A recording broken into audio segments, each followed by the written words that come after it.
What do you like to play? Pokemon! Pokemon? Pokemon with the Pokey and the man in the thing where the guy comes out of the thing and he makes the fall off.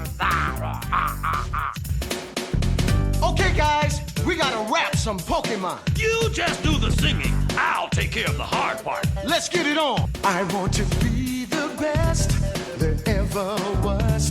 To beat all the rest, yeah, that's my cause. Electro, Diglett, Nidoran, Mankey, Venusaur, Rattata, Fearow, Pidgey, Seaking, Jolteon, Dragonite, Ghastly, Ponyta, Vaporeon, Poliwrath, Butterfree. Gotta catch 'em all. Ooh, gotta catch 'em all, Pokemon. Catch 'em, gotta catch 'em all. Ooh, gotta catch 'em all, Pokemon. Catch 'em, gotta catch 'em all. Gotta catch 'em all, Pokemon. Thank you for tuning into the Johnny Pinball Show. I'm your host, Johnny Pinball. Well, Pokemon, that's a big franchise for a rumor. Stern Pinball is probably making Pokemon sometime in February. Leaks, photos, press releases are imminent. I figured I'd get ahead of all that and just speculate. So let's speculate together, and speculate we shall. Ash Ketchum, you got the hat on. Will the LEs come with the hat? Will the LE topper just be Ash Ketchum's hat? Will the LE topper be a Pokeball? Will the LE topper be R2-D2's head? Or will it be C-3PO's head? Or a Pokeball that moves back and forth? There are so many ways to repurpose the Black Knight Sword of Rage topper, and I don't think Stern's done with that one. Some reason, I think this game's just going to be yellow. I saw the leak photos of Cuphead. A lot of yellow. I think Pokemon's going to have just as much yellow. I'm hoping we have a Pikachu game, because if we don't have Pikachu, how will Detective Pikachu somehow be worked into here for some third-party mod? Won't somebody please think of the modders? You gotta leave it open. That's why they give us a wide-open playfield, so the modders can fill it in. Art package. Zombie Yeti? Nope. Jeremy Packer? Maybe. Christopher Franchi? Possibly.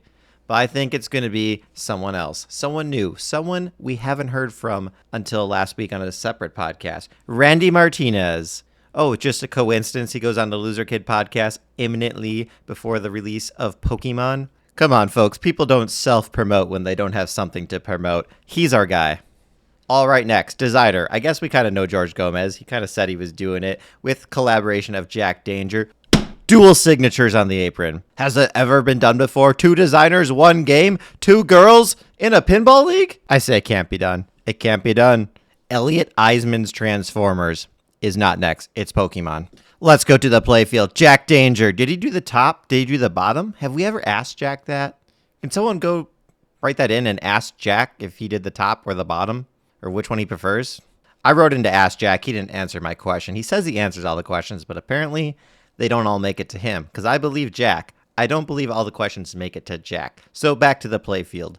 I think he did the bottom. Italian? No, Jack's not Italian. I think we're going to see something crazy. Danger Room was crazy. I heard he liked Mudkips. Pause for laughter. 3, 2, 1. So hear me out. Think of an old EM game like Palooka. Where the slingshots are, it has little saucers where the balls can go in there, and each saucer is a Mudkip. And it kind of like launches it, and usually it lands in the one on the opposite side. And you got the little sound effect. Mud. Kip. Mud.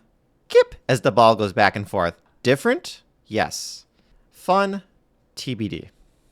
Scenario 2. We call this the Brian Eddy version. But we know George Gomez did the top. So there's going to be that little turnaround ramp that he does in all his games. So we're going to have a turnaround ramp combined with the straight up the center Brian Eddy. Pokeball. Groot's mouth, Star Wars. Let's reuse that mech a third time. Pokeball up the middle. And then there's going to be a scoop. George likes his scoop, the Professor Oak scoop. Oh, Professor Oak. And you can bet your bottom dollar, if there's a Professor Oak scoop, there's a Dwight Sullivan doing the code. The Foundry, Venom, Dungeons and Dragons. This game screams Dwight Sullivan, but that would break up the golden trio. That is Brian Eddy and Dwight Sullivan, along with mechanical engineer Thomas Malcolm. I don't know what to think. Let's go with Dwight. To the animation and display. What's going to be on that back box? Are we going to get the cartoon show? Are we going to get live action footage from the game? Are we going to get Detective Pikachu the game? No rumors about that one, but I keep trying to make it happen. Maybe. I mean, Sonic movie, right? That could be a game. Jersey Jack, Detective Pikachu Stern, Battle It Off, Nintendo, Sega, Atari, Jaguar. And every great product category, there's a duopoly, except pinball has like a monopoly plus 15 other little guys scattering around. There's just one thing I hope. I hope they license the music from the cartoon show. I hope we get the song.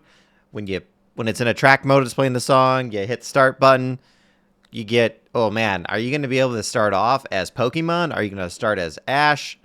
I assume you're going to play as Ash and you're collecting the Pokemon. But who knows? The world is open. What type of license do they have? Oh, there's been rumors about they only have the name Pokemon. And you know what other game? They said there was only rumors you could have the name. A little game called Harry Potter. And how'd that turn out? Some people say it's pretty good. So I'm not worried about that. I think they got the name. I think they got the rights to use all the Pokemon characters. They can say them all. They can catch them all. Can they display them all on the screen? Stern's not been good with that lately. Think about the Walking Dead remastered. Oh, glorious 16 point whatever inch bigger Spike 3 display. And then we crop it down to the DMD and we upscale it. Well, guess what? There's no source older game to upscale from. So that means we're going to get some fresh, new, hopefully not Teenage Mutant Ninja Turtle style animations. Hopefully they're better than that. Stern, they're better than that, right? Seth, don't let me down, Seth. I want 1080p. You said it was 1080p on Spike 3. Give me 1080p. And for crying out sakes, if you have 16.5 inches, use all 16.5 inches. Don't crop. Don't pan and scan. Use the full display. Good grief. All right, guys. Action button. We forgot about the action button. Smash that action button. Smash my like button. Ring my bell. Ding my dong. Subscribe. I mean, just saying the obvious here. I think when you hit it, the Pokemon use their powers and power up. Dude, guys, just thought of something. What if they take a page out of Super Smash Brothers, and that's like the video mode in this game? You play like a little Super Smash Brothers with the action button, and you got to do your move like tappa, tappa, tappa, tap, left flipper, boom. So if you do that in the video mode and you complete it successfully, think Doctor Who, you got to jump, double jump, single jump, and you just get points. But in Pokemon Pinball, because Pokemon's also a video game too, right? So you use video game elements. You do all that good stuff. You beat the AI in the video mode. Then you earn a power-up to use whenever you please during the game. I think that's creative enough that they just might do it. So this feels like it's kind of been like a one-way street, me just talking to you. So why don't we turn this into two-way traffic? And let me know in the comments, what do you think is going to be the new Pokemon game? Are you excited for this theme? Are your kids excited for this theme? And are you going to buy a Pro, Premium, or LE? Oh, while we're on that subject, real quick. I'm making the prediction here. I think they're going to raise the price of those models for the... I know, I'm sorry for this, but hear me out. They're going to raise the price on the Pro. I think the Pro is going to be $7,500. I think the Premium is going to jump to $10,000. I think the LE is going to stay the same at $13,000. I know it sucks, but they're due. They haven't raised the price in over 2 years, and it's Pokemon. You're going to buy the Pro if you're going to buy the Pro. It's still $7,500. That's still cheap. It's still cheaper than $10,000, right? Right? Sorry, I hope I'm wrong. Anyway, thank you for listening. Thank you for watching. Like and subscribe, and I will catch you on the next one. Later. I believe these words came from the Pokémon movie. The media pointed that out. I'm not sure who the original author is, so don't go write an article about the poem. But it says a lot about where I am with my wife and my family, and where we are as a nation. Life can be a challenge. Life can seem impossible. It's never easy when there's so much on the line.